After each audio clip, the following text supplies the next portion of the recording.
الحمدللہ نحمدہ ونستعینہ ونستغفرہ ونؤمن بہ ونتوکل علیہ ونعوذ باللہ من شرور انفسنا ومن سیئات اعمالنا من یہدہ اللہ فلا مضل لہ ومن یضللہ فلا ہادی لہ ونشہد ان لا الہ الا اللہ وحدہ لا شریک لہ ونشہد ان سیدنا محمدا عبدہ ورسولہ ارسلہ بالہدی ودین الحق لیظہرہ علی الدین کلہ وکفی باللہ شہیدا فصلی اللہ علیہ وسلم تسلیما کثیرا کثیرا اما بعد فاعوذ باللہ من الشیطان الرجیم بسم اللہ الرحمن الرحیم للہ ما فی السماوات وما فی الارض وَإِن تُبْدُوا مَا فِي أَنفُسِكُمْ أَوْ تُخْفُوهُ يُحَاسِبْكُم بِهِ اللَّهُ فَيَغْفِرُ لِمَن يَشَاءُ وَيُعَذِّبُ مَن يَشَاءُ وَاللَّهُ عَلَى كُلِّ شَيْءٍ قدیر۔ محترم بزرگوں، دوستوں، عزیزوں اور بھائیوں، خطبہ مسنونہ کے بعد آج آپ حضرات نے سورۃ البقرہ کے آخری رکوع کی پہلی آیت کی تلاوت سماعت فرمائی ہے۔ سورۃ البقرہ قرآن مجید کی طویل ترین سورت ہے، اور اس سورت کے اختتام کے لیے بھی اللہ تعالیٰ نے 3 عظیم آیات کا انتخاب کیا ہے۔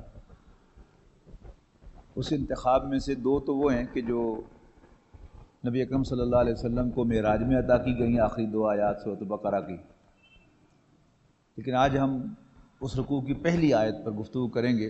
ارشاد ہوا اعوذ باللہ من الشیطان الرجیم للہ ما فی السماوات وما فی الارض۔ آسمانوں اور زمین میں جو کچھ ہے اللہ تعالیٰ ہی کا ہے۔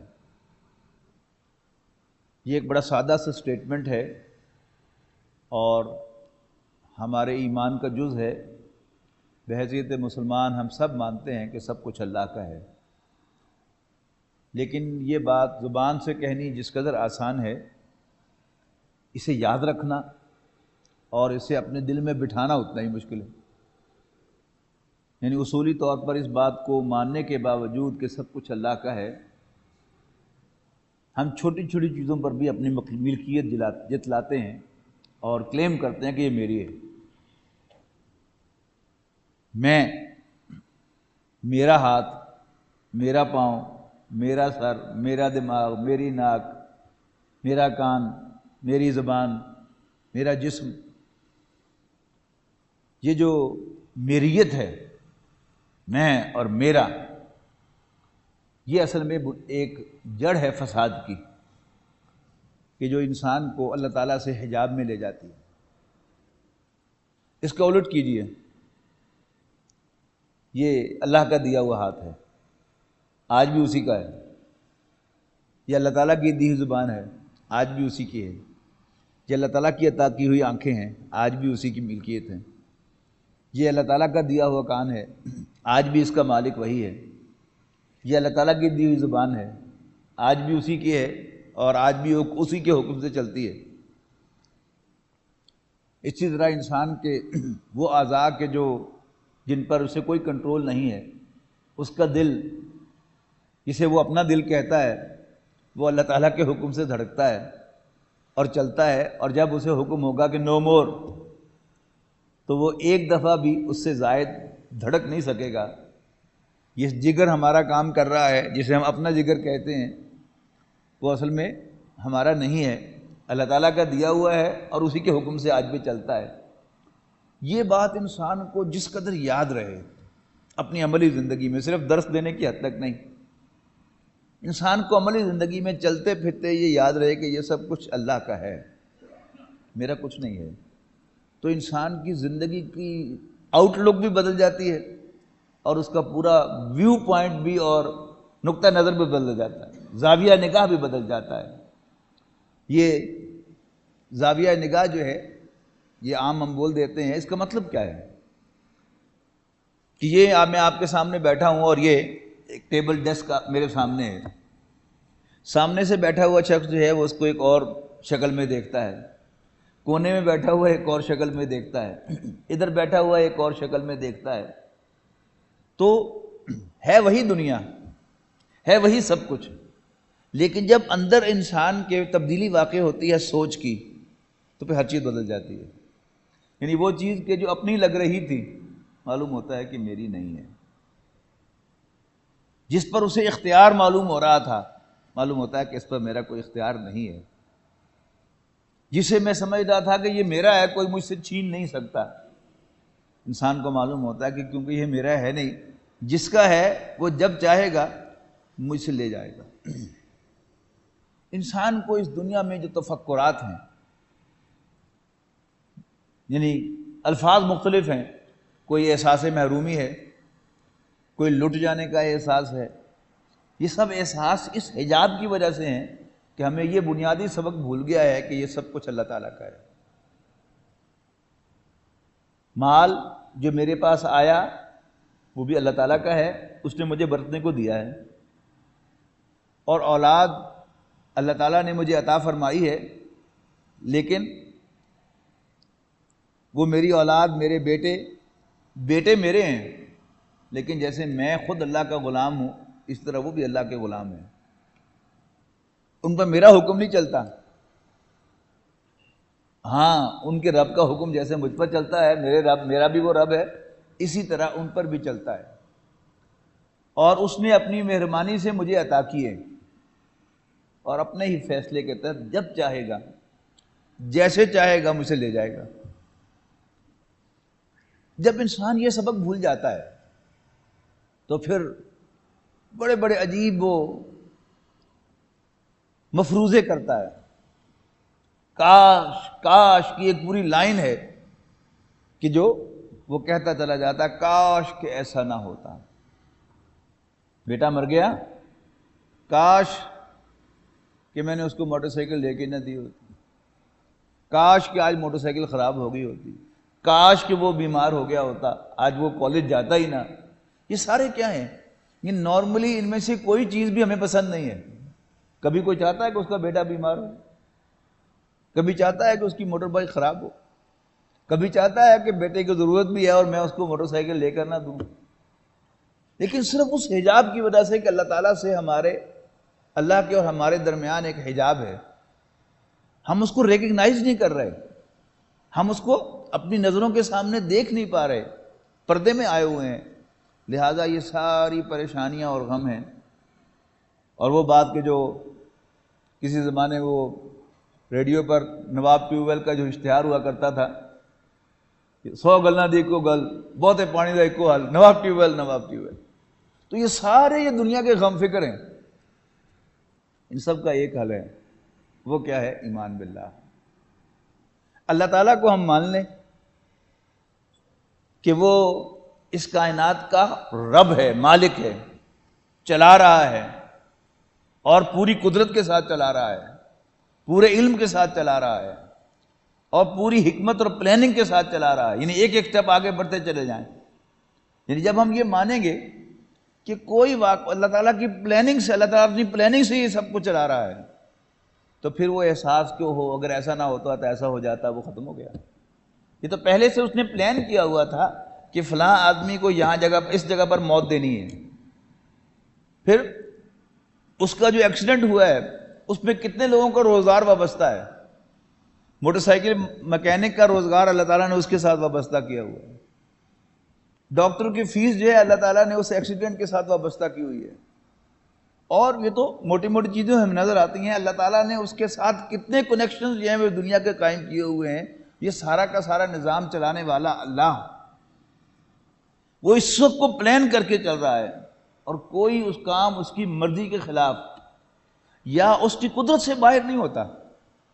یعنی ہم میں سے کوئی شخص کتنا ہی ماہر کیوں نہ ہو، ایک امکان تو رہتا ہے نا کہ کبھی کوئی سلپ اینڈ ایرر ہو جائے گی. دیکھیں اللہ تعالیٰ کہ ہاں کوئی سوال ایرر کا نہیں ہے، یعنی مسٹیک تو بڑی چیز ہوتی ہے، ایرر کا بھی کوئی امکان نہیں ہے، اور سلپ کا بھی کوئی امکان نہیں ہے. اللہ تعالیٰ جو ہے وہ اپنے تمام کام اپنی پوری قدرت اور علم کے ساتھ کرتا ہے، اور جو اس نے پلان کیا ہوا اس کے مطابق کرتا ہے. جوں جوں ہم اللہ تعالیٰ کو ریکگنائز کرتے چلے جائیں گے تو پھر اللہ تعالیٰ ہمارے لیے اس دنیا میں کیش ہمیں جنت دے گا۔ اس دنیا کی کیش جنت کیا ہے؟ دیکھیے جنت کا جب بھی ہمارے سامنے ذکر آتا ہے تو ہم جنت کی صرف ایک قسم کی نعمتوں کو ریکگنائز کرتے ہیں، اور وہ کیا ہے کہ کھانے پینے کو کھلا ملے گا، بڑی لگزوریس اکوموڈیشن ملے گی، حوریں ہوں گی، انجوائمنٹ ہوگی۔ اور جو جنت کی اس سے اگلی نعمت ہے اس کا ہمارے ذہنوں میں وہم و گمان بھی نہیں ہوتا، اور وہ کیا ہے؟ رضی اللہ عنہم ورضوا عنہ، اللہ تعالیٰ ان سے راضی ہوگا اور وہ اس سے راضی ہوں گے۔ یہ ہے اصل میں وہ سکون کی کیفیت۔ اس دنیا میں ایک صاحب ایمان کے لیے کہ جو اللہ تعالیٰ کو اپنا رب مان کر اس کے رسول کی بھیجی ہوئی ساری تعلیمات کو عمل میں لاتا ہے، تو اس دنیا میں وہ اکثر لوز کرتا ہے، ہمیشہ نہیں، اکثر لوز کرتا ہے۔ اور یہاں تک کہ یعنی جو دنیاوی کامیابیاں اسے حاصل بھی ہوتی ہیں، اکثر و بیشتر ان کامیابیوں کو حاصل کرنے کے لیے اس کو کافی سٹریس سے گزرنا پڑتا ہے۔ اس کی میں سب سے بڑی مثال آپ کو دے رہا ہوں۔ رسول اللہ صلی اللہ علیہ وسلم کو اللہ تعالیٰ نے ایک اسائنمنٹ دے کر بھیجا کہ میں تمہیں اپنا ہدایت نامہ قرآن مجید اور ایک سچا دین دے کے بھیج رہا ہوں، اور تمہاری اسائنمنٹ کیا ہے کہ تم اس دین کو اس قرآن کی گائیڈنس میں غالب کرتے ہو۔ گائیڈنس کیا ہوتی ہے؟ راستہ دکھانا۔ تو اس کام کے لیے پروسیجر وہ قرآن مجید بتاتا رہے گا، ساتھ ساتھ انسٹرکشن یہ دیتا رہے گا، لیکن تم اس مشن پر کام کرتے رہو۔ لیکن اس مشن میں حساب لگائیں کہ سال کتنے لگے آپ کو۔ پہلے 10 سال مکی زندگی کے وہ ایک رخ پر ہیں، پھر ابو طالب کا انتقال ہو گیا 1090 میں، تو ایک نیا سلسلہ شروع ہوا کہ خاندان بنو ہاشم نے بھی نبی اکرم صلی اللہ علیہ وسلم کو خاندان بنو ہاشم سے نکال دیا۔ جب ابو لہب خاندان کا سربراہ بنا ابو طالب کے بعد، تو وہ بھی چچا وہ بھی چچا، اب یہ جو ہے یہ بدترین دشمن ہے، لہذا اس نے آ کر رسول اللہ صلی اللہ علیہ وسلم کو خاندان بنو ہاشم سے نکال دیا۔ لہذا اب اس قبائلی زندگی میں رسول اللہ صلی اللہ علیہ وسلم رہ نہیں سکتے تھے جب تک آپ کو کوئی پناہ نہ دے۔ نبی اکرم صلی اللہ علیہ وسلم کو مکے والوں میں سے کسی نے پناہ نہیں دی۔ طائف کے 3 بھائی تھے، ان کی جائیدادیں تھیں وہاں پر، ان کی ریپوٹیشن اچھی تھی، ایک اچھے لوگ ہیں۔ آپ ان کے پاس گئے کہ مجھے پناہ چاہیے، انہوں نے نہ صرف یہ کہ پناہ نہیں دی، نبی اکرم صلی اللہ علیہ وسلم پر بدترین تشدد کیا۔ اب یہ سب کیا ہے کہ آپ اللہ تعالیٰ کی انسٹرکشن میں چل رہے ہیں لیکن پریشانیاں آ رہی ہیں اور قدم بقدم سیٹ بیکس بظاہر آ رہے ہیں۔ یعنی دیکھیے یہ اتنی سی زندگی دیکھ لیں کہ سن 7 نبوی تک خاندان سے باہر نبی اکرم صلی اللہ علیہ وسلم پر کوئی دست درازی نہیں کر سکا، اگرچہ صحابہ کرام پر دست درازیاں ہوئیں، تبھی ہجرت حبشہ کی نوبت آئی۔ لیکن 7 نبوی میں قریش نے ابو طالب سے صاف صاف تقاضا کر دیا کہ یہ ہمارے حوالے کرو محمد صلی اللہ علیہ وسلم۔ تو ابو طالب نے کہا کہ نو وے، جو ہماری روایت ہے وہ یہ ہے کہ کسی خاندان کے کسی فرد سے، اپنے خاندان کے کسی فرد سے ہمیں کوئی اختلاف ہو یا اتفاق ہو، لیکن ہم ہمیشہ اپنے خاندان کے فرد کی حفاظت کیا کرتے ہیں، لہذا میں کبھی تمہیں یہ نوجوان اپنا بھتیجا نہیں دے سکتا کہ تم اس پر تشدد کرو۔ انہوں نے کہا پھر ہم تمہارے پورے خاندان کا بائیکاٹ کر دیں گے۔ انہوں نے کہا کر دو۔ تو 3 سال تک بنو ہاشم لاک رہے، قید رہے ایک تنگ گھاٹی کے اندر، ادھر بھی ایک اونچا پہاڑ، ادھر بھی ایک اونچا پہاڑ، ادھر بھی پہرا، ادھر بھی پہرا۔ تو یہ کیا تھا؟ یہ سب پریشانیاں، سیٹ بیکس تھے، لیکن اللہ تعالیٰ کی انسٹرکشن پر عمل کرنا ہے۔ پھر طائف کا دن آ گیا۔ طائف کیوں ہوا کہ 10 نبوی میں ابو طالب کا انتقال ہوا اور خاندان بنو ہاشم سے نکالے گئے، تب آپ طائف گئے۔ اور پھر اس کے بعد کیا ہوا کہ نبی اکرم صلی اللہ علیہ وسلم کو ایک مشرک کی پناہ مل گئی۔ مطعم بن عدی نے کہا کہ ٹھیک ہے آپ میری پناہ میں ہیں، اور اس کے بعد پھر ایک اپورڈ موومنٹ شروع ہوئی کہ حج کے سیزن میں یثرب سے، جو بعد میں مدینہ النبی کہلایا، رسول اللہ صلی اللہ علیہ وسلم کے شہر جسے ہم مدینہ منورہ کہتے ہیں، وہاں سے 6 افراد آئے اور رات کے اندھیرے میں رسول اللہ صلی اللہ علیہ وسلم نے ان سے ملاقات کی۔ رات کے اندھیرے میں کیوں؟ یہ بھی ذہن میں رکھنا چاہیے کہ حج کے موسم میں، حج کے دنوں میں ابو لہب رسول اللہ صلی اللہ علیہ وسلم کے پیچھے پیچھے چلتا تھا۔ جس آدمی سے گفتگو کرنے لگتے تھے پیچھے سے بول پڑتا تھا، یہ جادوگر ہے، تمہیں جادو کر دے گا، اس سے بات نہ کرنا۔ اب ظاہر ہے وہ مردود رات کو جا کے سو جاتا ہوگا، تو رسول اللہ صلی اللہ علیہ وسلم رات کو بھی، دن کو بھی جاگتے، رات کو بھی جاگتے۔ وہ 6 افراد ملے آپ کو منی میں، آپ نے تعارف کروایا اور انہوں نے پہچان لیا کہ یہ تو وہی معلوم ہوتے ہیں کہ جن کا ذکر یہود کیا کرتے تھے، اللہ کے آخری نبی، آؤ ہم ان سے پہلے ایمان لے آئے۔ اگلے سال 12 افراد آئے اور نبی اکرم صلی اللہ علیہ وسلم سے ایک معلم کا تقاضا کیا، قرآن مجید پڑھانے والا، مقری۔ حضرت مصعب بن عمیر رضی اللہ تعالیٰ عنہ کو رسول اللہ صلی اللہ علیہ وسلم نے مقری بنا کر مدینہ منورہ بھیج دیا۔ 1 سال تک انہوں نے قرآن مجید پڑھایا، لیکن جیسے ہم پڑھاتے ہیں شاید ویسے نہیں پڑھایا، ان کے خون میں اتار دیا قرآن مجید، اور اگر آپ اجازت دیں تو میں کہوں گا کہ انجیکٹ کر دیا ان کے خون کے اندر۔ اور جب قرآن مجید اندر گیا، بقول علامہ اقبال کے چوں بجاں در رفت جاں دیگر شود، یہ قرآن ایسا کلام ہے کہ جب کسی کے اندر چلا جائے تو وہ شخص بدل جاتا ہے۔ جہاں تو دیگر شد جہاں دیگر شود، اور جب ایک شخص اندر سے بدلتا ہے تو اس کے لیے پورا بدل جاتا ہے۔ وہی جو میں ابھی عرض کر رہا تھا کہ پوائنٹ آف ویو، آدمی بھی وہی اور یہ دنیا بھی ساری وہی، لیکن اینگل آف ویژن بدل گیا تو اب وہی دنیا مختلف نظر آنے لگی، اور وہ اتنے دلیر ہو گئے۔ نہیں، حالانکہ یہ جو ہمارے ہاں خاندانی تقسیم ہے کہ ارائیں اور شیخ، ان کو اپنے کام سے غرض ہوتی ہے، اور خام خواہ پنگے لینا، لڑائیاں لینا، یہ ان کا مزاج نہیں ہے۔ یعنی کسان کو اپنے کھیت میں بر وقت یعنی بیج بونا، بر وقت پانی دینا اور بر وقت کٹائی کرنا، اگر وہ اس میں سستی کرے تو اس کا سارا کچھ برباد ہو جاتا ہے۔ لہذا اس کی فرسٹ پرائرٹی یہی ہوتی ہے، خام خواہ لڑائیاں مول نہیں لیتا۔ اور جو شیخ ہے، کاروباری آدمی، اس کو اپنے کاروبار سے غرض ہوتی ہے، وہ کبھی گوارا نہیں کرتا کہ کوئی ہائر آبجیکٹیوز ہوں اور انسان کوئی تحریک چلائے اور ہنگامے کرے اور ہڑتالیں کرے، اس لیے کہ اس سے دکان بند ہوتی ہے۔ تو مدینے کے لوگ کاشتکار تھے، اور آپ کو معلوم ہوگا کہ غزوہ بدر کے موقع پر عتبہ بن ربیعہ جو اس وقت لیڈ کر رہا تھا قریش کو، وہ میدان میں آیا سامنے اپنے بیٹے اور اپنے بھائی کو لے کر۔ عتبہ، شیبہ اور ولید سب سے پہلے آئے، اور اس کے مقابلے میں 3 انصاری صحابی آئے۔ تو عتبہ نے کہا کہ پہلے اپنا تعارف کرواؤ۔ انہوں نے اپنا تعارف کروایا، وہ چیخ کر بولا، محمد ان کاشتکاروں سے ہمیں لڑا کر ہماری بے عزتی نہ کرو۔ یہ ہمیں لڑا کر، یوں سمجھیے کہ ایک طرف کوئی کاشتکار ہیں جنہیں اپنے کام سے غرض ہے، اور ایک وہ جن کو لڑنے کا شوق ہے، راجپوت ہیں، جاٹ ہیں، ڈوگر ہیں، پٹھان ہیں، ان کا لڑنا مشغلہ ہے۔ تو وہ کہہ رہا ہے بے عزتی کرواؤ، لیکن ذرا 2 سال پہلے جائیے نا، یعنی وہی جنہیں وہ کاشتکار کہہ کر توہین کر رہا تھا، جب قرآن مجید ان کے اندر داخل ہوا تو وہ شیر بن گئے۔ یعنی رسول اللہ صلی اللہ علیہ وسلم کو پناہ دینے کا مطلب کیا تھا؟ قریش سے لڑائی لینا؟ یعنی آپ نے ابھی حال ہی میں دیکھ لیا کہ امریکہ نے اسامہ بن لادن کو اپنا دشمن نمبر 1 ڈکلیئر کیا،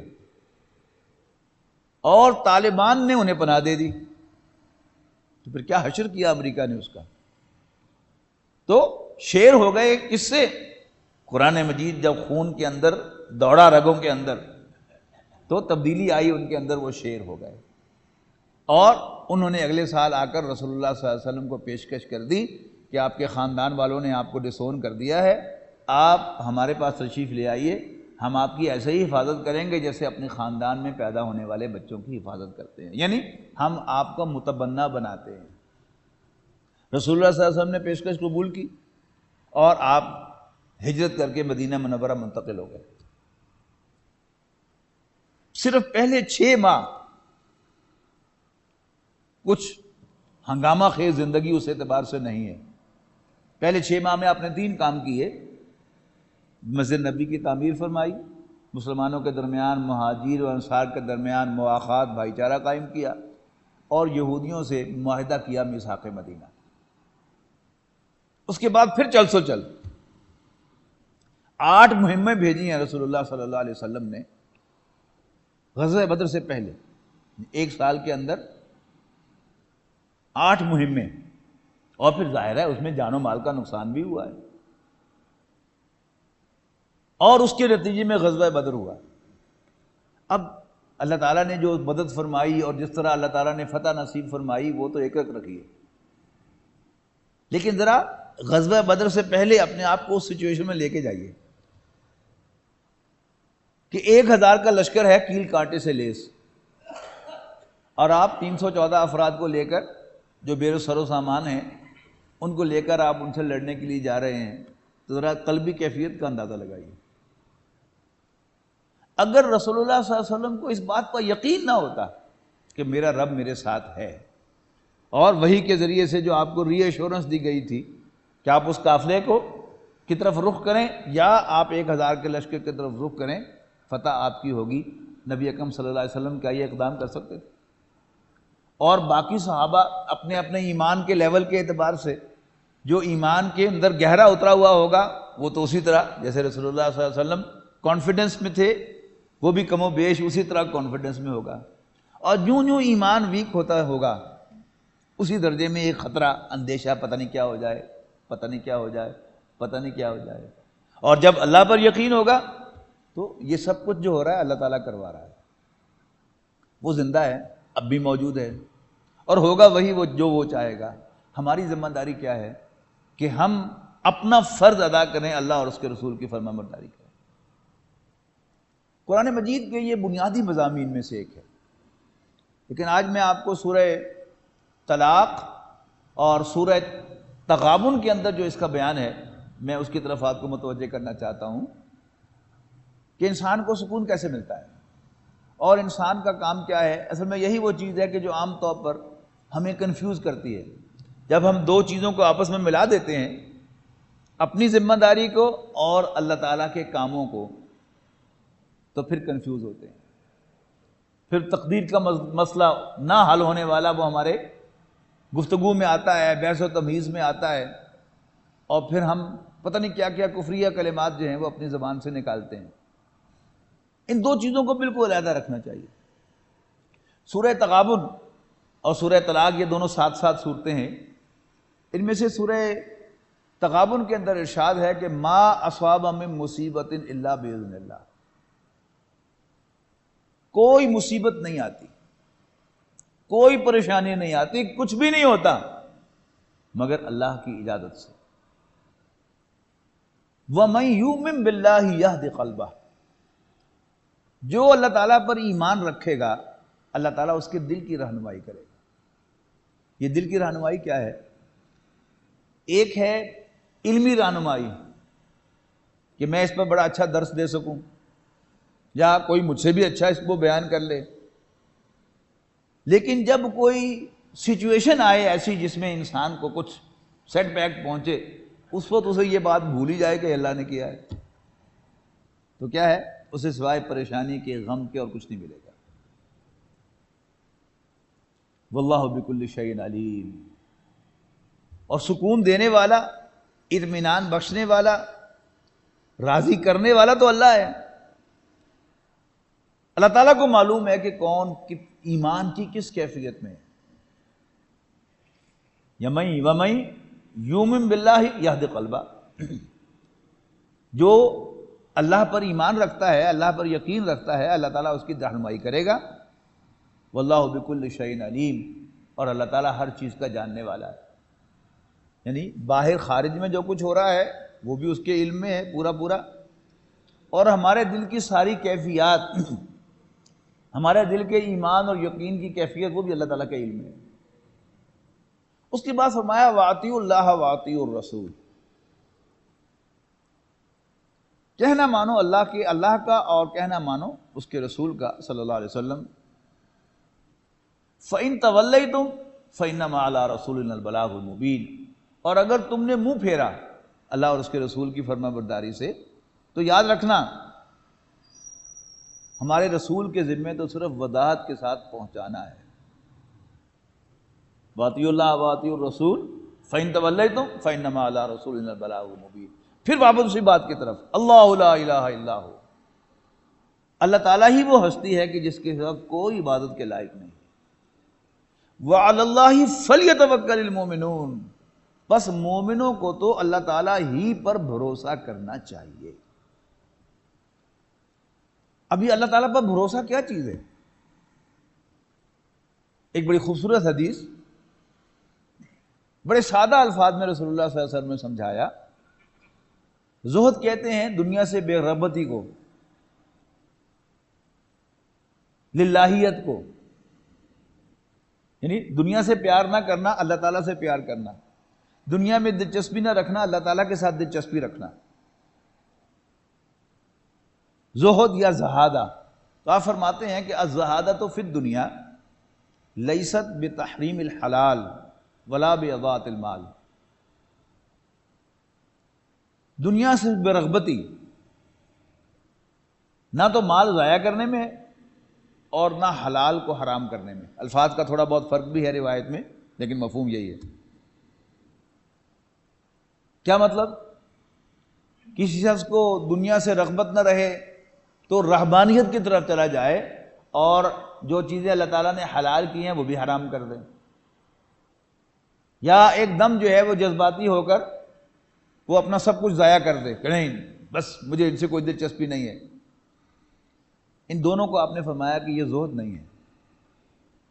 وَلَٰكِنَّ الزَّهَادَةَ فِي الدُّنْيَا، اس کے مقابلے میں اصل زہد یہ ہے اللہ یکون ما فی یدیک اوثق مما فی یدی اللہ، کہ جو کچھ تمہارے اپنے پوزیشن میں ہے، تمہارے دونوں ہاتھوں میں ہے، یعنی جو کچھ تمہاری اپنی پوزیشن میں ہے اس پر تمہارا وثوق، اعتماد، بھروسہ، ٹرسٹ اس سے زیادہ نہ ہو جو اللہ تعالیٰ کے پاس۔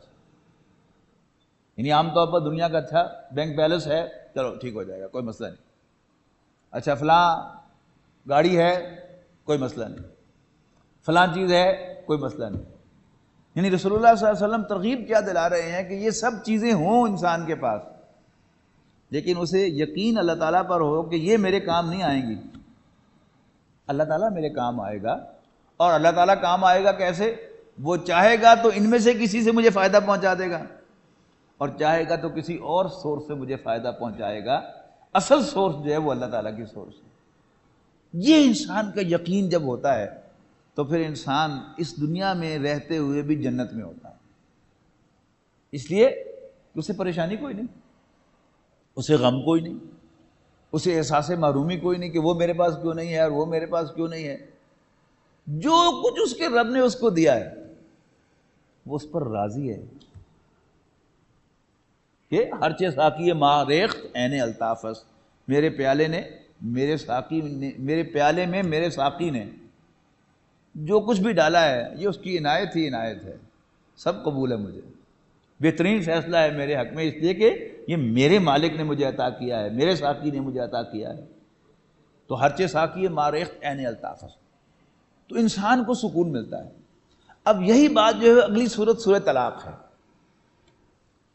سورہ طلاق میں تو بالکل ایک اسپیسیفک آپ ذہن میں رکھیں طلاق کو۔ طلاق جو ہے یہ کسی بھی گھر میں جب واقع ہوتی ہے تو پلیزنٹ کوئی ایونٹ نہیں ہوتا، کوئی پلیزنٹ خوشگوار واقعہ نہیں ہوتا، انتہائی ناخوشگوار ہوتا ہے، عورت کے لیے بھی، مرد کے لیے بھی، اور سب سے بڑھ کر اولاد کے لیے۔ وہ جیسے وہ زہار کا واقعہ ہے 28ویں پارے کی پہلی صورت میں کہ کسی مسلمان نے اپنی بیوی سے زہار کر دیا۔ زہار کہتے تھے اس کو اپنی ماں قرار دے دینا، اس کے جسم کے کسی حصے کو ماں کے جسم کا حصہ قرار دینا، اور ماں حرام ہے، اس سے نکاح نہیں ہو سکتا، تو اس سے نکاح ٹوٹ جاتا تھا۔ ایسا ہی واقعہ پیش آیا تو وہ خاتون جو تھی خولہ بنت ثعلبہ ان کا نام تھا، رسول اللہ صلی اللہ علیہ وسلم نے بڑی تعریف فرمائی ہے ان کے آرگومنٹ کی، اور قرآن مجید نے بھی خوب بیان کیا ہے، قد سمع اللہ قول التی تجادلک فی زوجہا، اے نبی اللہ تعالیٰ نے سن لی بات اس عورت کی جو آپ سے بحث کر رہی تھی اور اللہ سے شکوہ کر رہی تھی۔ وہ کیا کہہ رہی تھی؟ خولہ بن سعد طالبہ رسول اللہ صلی اللہ علیہ وسلم سے کہ جی میری خامد نے مجھے میرے ساتھ زہار کر دیا ہے، میری پیٹھ کو اپنی ماں کی پیٹھ قرار دے دیا ہے۔ تو آپ نے فرمایا کہ بس اب تم اس کی بیوی نہیں رہی۔ اس نے کہا اللہ کے رسول میرا کیا قصور ہے اس میں، اور میرے بچوں کا کیا قصور ہے اس میں؟ اگر وہ میرے پاس رہیں گے تو بھوکے مر جائیں گے، اور اگر اس کے پاس رہیں گے تو ماں کی شفقت سے محروم ہو جائیں گے اور میں ان کی شکل نہیں دیکھ سکوں گی۔ بار بار اس نے تقاضا کیا، پھر یہ آیات نازل ہوئی اور زہار کا قانون آیا کہ اگر تم میں سے کوئی ایسا کہہ بیٹھے تو پہلی بات تو یہ ہے کہ وہ تمہاری مائیں وہی ہیں کہ جنہوں نے تمہیں جنا ہے، وہ تمہاری مائیں نہیں ہیں۔ البتہ تم نے یہ، یعنی اگر میں ان الفاظ کا ترجمہ کروں کہ یقیناً وہ ایک غلط بات کہہ رہے ہیں اور جھوٹ بول رہے ہیں، مائیں ان کی وہی ہیں کہ جنہوں نے ان کو جنا ہے۔ ہاں وہ لوگ کہ جو اپنی بیویوں کے ساتھ زہار کر بیٹھے اور اس کے بعد پھر وہ نادم ہو، اس پر رجوع کریں کہ نہیں آئی ایم سوری، تو پھر ان کی سزا کیا ہے کہ وہ غلام کو آزاد کریں اس سے پہلے کہ اپنی بیوی کو ہاتھ لگائیں۔ اگر کوئی غلام نہ ہو تو پھر 60 اکٹھے روزے رکھیں بیوی کو ہاتھ لگانے سے پہلے، یعنی ایک دفعہ انسان 60 روزے رکھ لے تو آئندہ ایسی غلطی کبھی نہیں ہوگی، اور روزے بھی اکٹھے 60 چھوڑ کر نہیں۔ اور پھر اگر اس کی بھی استطاعت نہ ہو تو پھر 60 مسکینوں کو کھانا کھلائے۔ اس کے بڑے خوبصورت الفاظ ہیں کہ ذالک لتؤمنوا باللہ ورسولہ، اس لیے کہ تم اللہ اور اس کے رسول پر ایمان رکھو۔ یعنی جب اللہ کہہ دے کہ وہ اب تمہاری بیوی دوبارہ بن گئی ہے تو بے شک سارے جہان کی روایت یہی ہو کہ جس کو ماں کہہ دیا جائے وہ بیوی نہیں ہے تو وہ بیوی ہے، اس لیے کہ اللہ اور اس کے رسول نے فرما دیا۔ اگر تمہیں یقین ہو کہ مالک اللہ ہے اور رسول اللہ صلی اللہ علیہ وسلم اس کے نمائندے ہیں تو پھر تمہیں کوئی تشویش یا کوئی ٹینشن نہیں ہونی چاہیے کہ ہو پتہ نہیں اب یہ واقعی میری بیوی ہے بھی سے کہ نہیں۔ ذالک لتؤمنوا باللہ ورسولہ۔ تو فرمایا طلاق کے سلسلے میں، فرمایا سورہ طلاق میں کہ پہلے کچھ باتیں بیان فرمائیں، انسٹرکشنز دیں، طلاق دو تو پھر ایسے کرو اور پھر گواہ مقرر کرو، اور اس کے بعد فرمایا ذالک یوعظ بہ من کان یؤمن باللہ والیوم الآخر، اور یہ نصیحت کی جاتی ہے ہر اس شخص کو جو اللہ پر اور آخرت پر یقین رکھتا ہے۔ اس کے بعد بڑی عجیب بات فرمائی جو ہمارے حساب سے بڑی عجیب ہے، وَمَن یتق اللہ یجعل لہ مخرجا، جو اللہ تعالیٰ سے ڈرے گا اللہ تعالیٰ اس کے لیے کوئی وے آؤٹ نکالے گا۔ میں پہلے بھی کئی دفعہ عرض کیا ہے، پھر دہرا رہا ہوں کہ اگر کوئی طلاق واقع ہو جانے کے بعد آپ کسی وکیل سے مشورہ کریں گے تو وکیل آپ کو پہلی بات یہ بتائے گا کہ کیس تو آپ کا بہت خراب ہو گیا، آپ کو تو کچھ بھی نہیں ملنا۔ یعنی جو لڑکی ہے، خاتون ہے، اس کو بھی وکیل یہی کہے گا کہ نہیں بس کچھ بھی نہیں آپ کو ملنا، اور جو مرد ہے وہ مشورہ کرے گا اسے جا کر لے تھوڑی دیر کے بعد، یہ بتائے بغیر کہ میں اسی کا شوہر ہوں، تو اس کو بھی یہی مشورہ دے گا، اور پھر اس کو مشورہ دے گا کہ ہاں آپ بھی 2 مقدمے جو ہیں وہ اس کے مخالف دائر کر دیں، جھوٹے مقدمے، تو پھر یہ ہے کہ آپس میں کچھ بیلنس ہو کر آپ کو کچھ مل جائے گا۔ اور جب انسان میں خوف خدا نہیں ہوتا تو جھٹ تیار ہو جاتا ہے وہ مقدمے کرنے کے لیے، لیکن جس شخص کے دل میں خوف خدا ہوگا، اللہ تعالیٰ سے ڈرے گا، وہ کہے گا نہیں جی مجھے کچھ دنیا میں ملتا ہے یا نہیں ملتا، ہیل ٹو اٹ، لیکن میں اللہ سے ڈرتا ہوں اور میں اپنی بیوی پر کوئی جھوٹا الزام لگانے کو تیار نہیں ہوں۔ یا کوئی خاتون خود گئی ہے یا اس کا والد یا بھائی گیا ہے، وہ فوراً واپس آ جائے کہ نہیں ہمیں کچھ ملتا ہے یا نہیں ملتا، ہماری بہن بستی ہے گھر میں یا نہیں بستی، لیکن بہرحال ہم یہ کام کرنے کو تیار نہیں ہیں۔ تو من یتق اللہ یجعل لہ مخرجا، جو اللہ سے ڈرے گا اللہ تعالیٰ اس کے لیے کوئی وے آؤٹ نکالے گا۔ مخرج میں ایگزیکٹ ترجمہ کر رہا ہوں، یہ جو ہوتا ہے نا ایگزٹ لکھا ہوا یعنی وے آؤٹ، اسی کا عربی میں ترجمہ ہے مخرج، نکلنے کی جگہ، نکلنے کا راستہ۔ تو اللہ تعالیٰ اس کے لیے کوئی وے آؤٹ نکالے گا، وَيَرْزُقْهُ مِنْ حَيْثُ لَا يَحْتَسِبُ، اور اسے وہاں سے عطا کرے گا جو اس کے وہم و گمان میں بھی نہیں ہوگا۔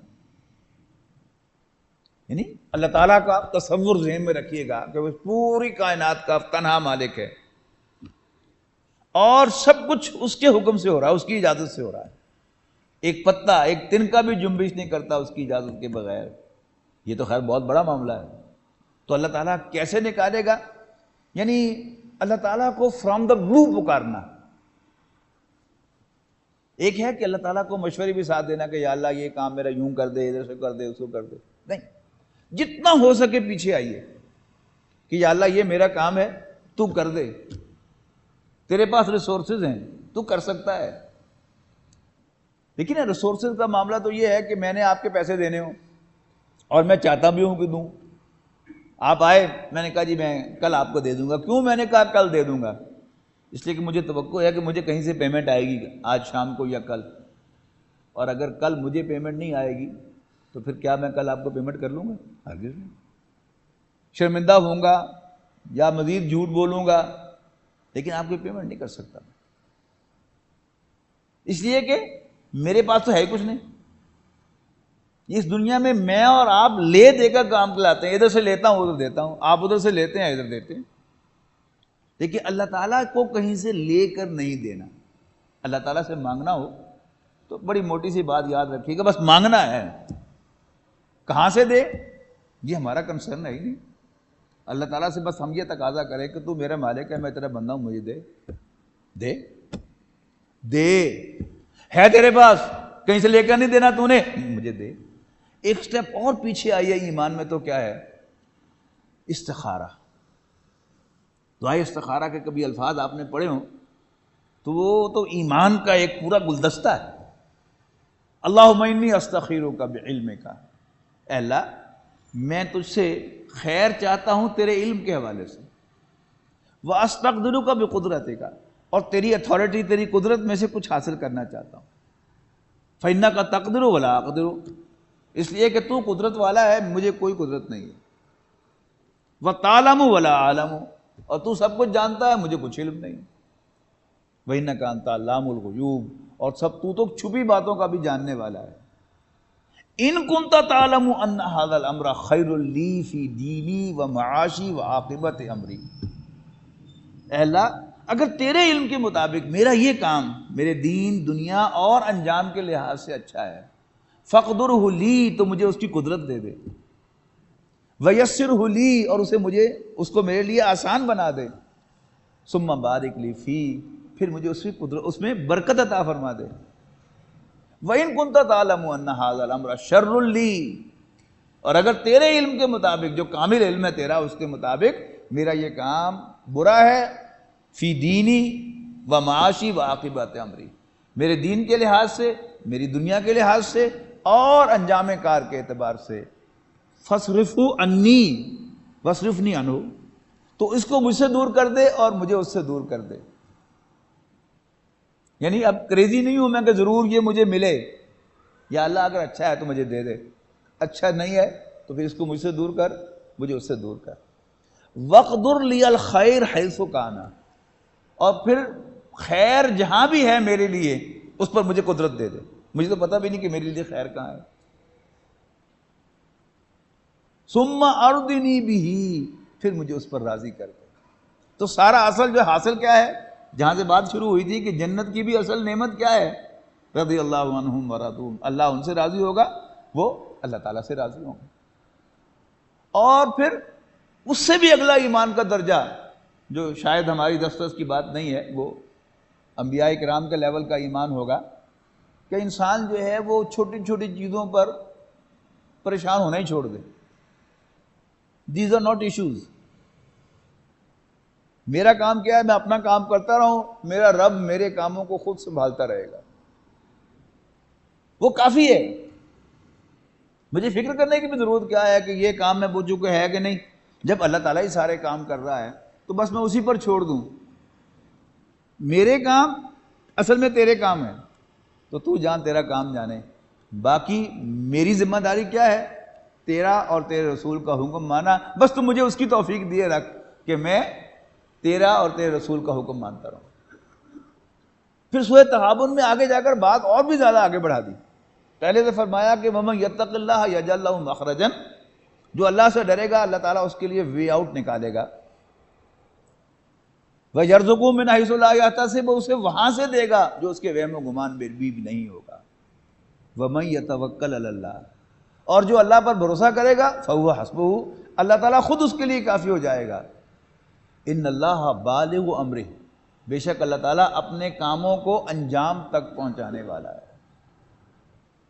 ہم میں سے کوئی شخص جو ہے وہ کتنا ہی کیپیبل کیوں نہ ہو، صدر ہو، وزیر اعظم ہو، امریکہ کا صدر ہو، برطانیہ کا وزیر اعظم ہو، لیکن اس کی لمیٹیشن ہے. بڑے سے بڑا شخص بھی جو کچھ وہ چاہتا ہے وہ نہیں کر سکتا.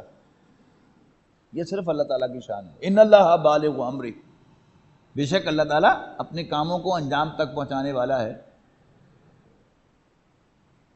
اور اس کے بعد فرمایا قد جعل اللہ لکل شیء قدرا، اللہ تعالیٰ نے ہر چیز کا ایک اندازہ مقرر کیا ہوا ہے، وہ اس کے مطابق اس دنیا کے نظام کو چلا رہا ہے. بس ایک چھوٹی سی بات عرض کر کے آج کی گفتگو ختم کروں گا کہ ایک مرشد اللہ والے، ان سے ان کے مرید نے درخواست کی کہ بلکہ اس کو انہوں نے خلافت عطا فرمائی کہ اب تم بھی لوگوں سے بیعت لے سکتے ہو اور رشد و ہدایت کو ان کو گائیڈ کر سکتے ہو. جیسے ڈگری دی جاتی ہے MBBS کی کہ اب تم مریضوں کا علاج کر سکتے ہو، اسی طرح یہ تصوف کے اندر یہ خلافت کہتے ہیں اس کو. کوئی مرشد جو ہے اپنے مریدوں میں سے کسی کو سمجھتا ہے کہ اب وہی بھی لوگوں کو گائیڈ کر سکتا ہے تو وہ اس کو اپنا خلیفہ مقرر کرتا ہے کہ اب تم سے بھی لوگ رجوع کر سکتے ہیں. خلافت دی اور اس نے کہا کہ جی مجھے کوئی نصیحت بھی فرما دیں. مرشد نے کہا کہ خدا نہ بننا اور رسول نہ بننا. دم پلٹ کے کہنے لگا حضرت میں آپ اتنا عرصہ آپ کی زیر تربیت رہا ہوں، تو کیا آپ یہ سمجھتے ہیں کہ میں کبھی نبوت کا دعویٰ کروں گا یا خدائی کا دعویٰ کروں گا؟ تو انہوں نے فرمایا کہ نہیں، میں نے ہرگز یہ نہیں کہا. میرا مطلب یہ تھا کہ کبھی یہ نہ سوچنا کہ جو چاہو ہو جائے، اس لیے کہ یہ اللہ تعالیٰ کی شان ہے اور یہ ہم روز چاہتے ہیں. کبھی یہ نہ سوچنا کہ جو چاہو ہو جائے، اس لیے کہ یہ اللہ تعالیٰ کی شان ہے. اور کبھی ایکسپیکٹ نہ کرنا لوگوں کو کہ وہ تمہاری بات ضرور مانیں، اس لیے کہ یہ صرف نبی کا مقام ہے کہ جس کی ہر بات مانی جاتی ہے. تو یہ جو بزرگوں کی باتیں ہیں، چھوٹی چھوٹی باتیں، اس میں ہدایت کے اور رہنمائی کے اونچے اونچے مینار ہیں جو انہیں کھڑے کیے ہوئے ہیں. کہنے کو بڑی چھوٹی سی بات ہے، خدا نہ بننا رسول نہ بننا. یہ کیا تھا؟ یہ چونکانے کے لیے تھا. اصل بات کیا کہنی تھی؟ کبھی یہ نہ چاہنا، کبھی یہ نہ سوچنا کہ جو چاہو ہو جائے، کہ یہ صرف اللہ کی شان ہے. ہمارا اپنا معاملہ کیا ہے؟ ہم صبح سے لے کر شام تک، یعنی پچھلے 2-3 گھنٹوں میں آپ دیکھ لیں تو ہم میں سے شخص ہر شخص محسوس کرے گا اس نے چاہا تو بہت کچھ تھا لیکن سب کچھ نہیں کر سکا. اور اس پوری زندگی کے اندر بھی آپ کی زندگی 64 سال ہو، 70 سال ہو، 50 سال ہو، 35 سال ہو، آپ غور کر لیجئے کہ آبزرویشن بھی یہی ہے کہ ہم جو چاہیں وہ نہ اچیو کر سکتے ہیں، نہ حاصل کر سکتے ہیں، نہ کر سکتے. ہو وہی کچھ رہا ہے جو ہمارا رب چاہ رہا ہے. وہ جیسے چاہتا ہے، جب چاہتا ہے کوئی کام کرتا ہے، جہاں چاہتا ہے جو ہمارے سامنے رکاوٹ کھڑی کرتا ہے، جہاں چاہتا ہے ہمیں گرین سگنل دیتا ہے. تو یہ سب کچھ اسی کا اختیار ہے. بات صرف یقین کی ہے. اللہ تعالیٰ سے دعا ہے کہ ہمیں وہ اپنی ذات پر وہ کامل یقین عطا فرمائے کہ جس کے بعد ہمارے تمام غم، ہمارے تمام فکریں، سوچیں وہ ختم ہو جائے اور ہمیں ایک سکون کی زندگی نصیب ہو. آخر دعوانا الحمدللہ رب العالمین. الذين آمنوا وتطمئن قلوبهم بذكر الله